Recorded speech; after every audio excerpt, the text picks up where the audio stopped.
পৃথিবীতে প্রতিটি মানুষেরই দোষ আছে, দোষের ঊর্ধ্বে কেউ নয়। দোষ ছিল না শুধু নবী রাসূলগণের, মহান আল্লাহ তাআলা তাদেরকে নিষ্পাপ করে দুনিয়াতে পাঠিয়েছিলেন। কিন্তু আমরা তো সাধারণ মানুষ, আমাদের ভিতরে তো দোষ থাকবেই। কেউ যদি মনে করে যে আমার কোনো দোষ নেই, সব দোষ অন্যের, তাহলে সেই সবথেকে বড় ভুলের মধ্যে রয়েছে। আসসালামু আলাইকুম। আশা করি আল্লাহ তাআলার অশেষ রহমতে আপনারা সবাই ভালো আছেন। নতুন আরেকটি ব্লগ ভিডিও নিয়ে আপনাদের মাঝে চলে এলাম।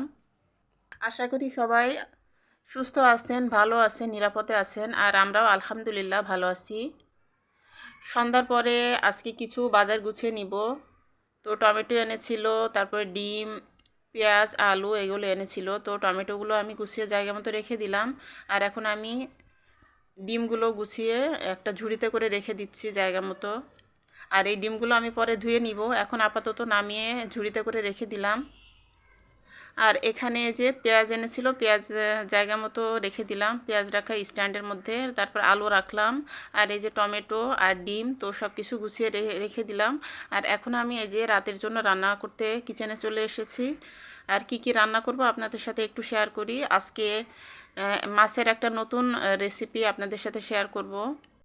একটু নতুনভাবে মাছ ভুনা করব আজকে। তো সেটা নাম দিয়েছি আমি কাতলা মাছের গ্রেভি। তো এটা আমার নতুন আবিষ্কার।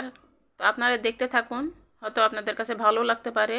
তো সেই মাছ রান্নার জন্য আমি একটা মশলা বানিয়ে নিব। তো তার জন্য এই যে বাদাম নিয়েছি, তারপরে পেঁয়াজ, কাঁচামরিচ, টমেটো, জিরা, তারপরে গোলমরিচ আর রসুন বাটা।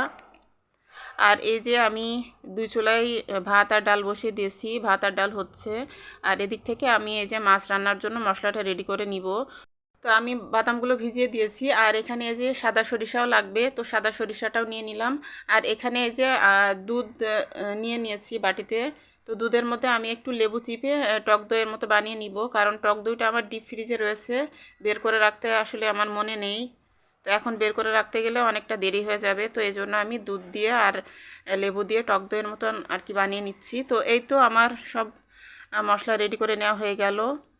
আর এই যে আমি সব কিছু ব্লেন্ড করে নিয়েছি এখন ব্লেন্ডার মেশিনে। তো এই যে এই মশলাটা আমার এখন তৈরি হয়ে গেল। এই মশলাটাই আসলে মেন মশলা, এই মশলাটা দিয়েই মাছটা আমি রান্না করে নিব। তো আমার ভাতটা হয়ে গিয়েছে, তো এই চুলায় আমি এখন মাছগুলো ভেজে নিব। তো একটা ফ্রাই প্যানের ভিতরে আমি মাছগুলো দিয়ে দিচ্ছি, দিয়ে তারপরে ভেজে নিচ্ছি। তো আমার মাছগুলো ভেজে নেওয়া হয়ে গিয়েছে।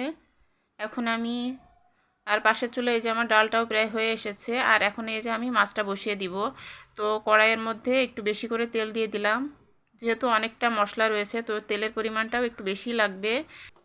তো এখন আমি তেলের মধ্যে তেজপাতা আর এক টুকরো দারুচিনি দিয়ে দিলাম, দিয়ে তারপর সামান্য ভেজে নিয়ে তারপরে পেঁয়াজ কুচিটা দিয়ে দিলাম। আর দেখুন সরিষার তেলে রান্না করার কারণে কিন্তু তেল থেকে কিন্তু ফেনা উঠতেছে। আর এখন এই যে আমি তৈরি করে রাখা সেই মশলাটা দিয়ে দিলাম, দিয়ে খুব ভালোভাবে নাড়াচাড়া করে নিব। আর এখন এই যে বাটি ধুয়ে একটু সামান্য পানিও দিয়ে দিলাম। আর এর মধ্যে এখন লবণ দিয়ে দিলাম, তারপর হলুদের গুঁড়া, মরিচের গুঁড়া, এগুলো দিয়ে খুব ভালোভাবে নাড়াচাড়া করে আমি মশলাটাকে এখন কষিয়ে নিব। আর এই রান্নাটার মধ্যে কিন্তু মশলাটা খুব বেশি ভালোভাবে কষাতে হবে, নাহলে মশলা থেকে কাঁচা গন্ধ আসবে। আর পাশের চুলায় এই যে আমার ডালটা হয়ে গিয়েছে, এখন আমি ডালটা বাগার দিয়ে দিব। তার জন্য আমি কালো জিরা ফোড়ন দিয়ে দিলাম, তারপরে রসুন কুচি দিয়ে দিলাম, তারপরে পেঁয়াজ কুচিটাও দিয়ে দিলাম, দিয়ে খুব ভালোভাবে লালচে করে ভেজে নিব। আর এই যে আমার মশলাটা কিন্তু কষানো হচ্ছে, আর এই মশলাটা কিন্তু আরও বেশ কিছুক্ষণ ধরে আমি কষাবো। আর এই যে আমার সব কিছু ভেজে নেওয়া হয়ে গেছে, এখন আমি ডালটা ঢেলে দিলাম, দিয়ে ডালটা আমি বাগার দিয়ে দিলাম। তো এখন আমি একটু ডালটাকে নাড়াচাড়া দিয়ে তারপর ধনিয়া পাতা দিয়ে দিব। আর এই যে পাশের চুলায় আমার মশলাটা কিন্তু খুব ভালোভাবে কষে এসেছে, আমি আরও কিছুক্ষণ মশলাটাকে কষিয়ে নিব। তো মশলাটা কষাতে কষাতে মশলার গা থেকে যখন কাঁচা গন্ধটা চলে যাবে আর তেল বের হয়ে আসবে, তখনই কিন্তু আমি এর মধ্যে মাছগুলো দিয়ে দিব। তো আমার মশলাটা কিন্তু খুব ভালোভাবে কষানো হয়ে গিয়েছে এবং মশলা থেকে কিন্তু তেল বের হয়ে এসেছে। আর এখন এই যে আমি ভেজে রাখা মাছগুলো দিয়ে দিলাম। মাছগুলো দিয়ে আমি খুব ভালোভাবে নাড়াচাড়া করে দিয়ে তারপর মশলার সাথে মাছগুলোকে একটু কষিয়ে নিব। তো তো এই তো আমি খুব ভালোভাবে নাড়াচাড়া দিয়ে মাছগুলো মশলার সাথে কষিয়ে নিচ্ছি, নিয়ে তারপর এর মধ্যে সেই দুধটা দিয়ে দিব। তো দুধটা দিয়ে আরও সামান্য একটু পানিও দিয়ে দিলাম। তো এই তো পানির পরিমাণ এতটুকুই, এরপরে আর পানি দেওয়া লাগবে না। এখন শুধু আমি ঢাকনা দিয়ে ঢেকে রেখে দিব। আর 3টা কাঁচামরিচ দিয়ে দিলাম, আস্ত কাঁচামরিচ দিয়ে দিলাম, দিয়ে এখন ঢেকে রেখে দিয়েছিলাম। তো এই যে দেখুন আমার মাছটা কিন্তু প্রায় হয়ে এসেছে, তেল বের হয়ে এসেছে মাছ থেকে। আর এখন আমি 1 চা চামচের মতো ঘি দিয়ে দিলাম। ঘিটা দিলে খুব ভালো একটা ফ্লেভার আসবে, ঘির একটা সুন্দর ফ্লেভার আসবে, এই জন্য আমি একটু ঘি দিয়ে দিলাম। তো ঘিটা দিয়ে তারপর আমি 1/2 চা চামচের মতো চিনিও দিয়ে দিচ্ছি। চিনিটা দিলে স্বাদ, মাছের স্বাদটা অনেক গুণ বেড়ে যাবে। তো এখন আমি আলতো হাতে একটু নাড়াচাড়া করে দিচ্ছি, দিয়ে তারপরে নামিয়ে নিব মাছটা। তো এই তো আমার তৈরি হয়ে গেল মজাদার কাতলা মাছের গ্রেভি।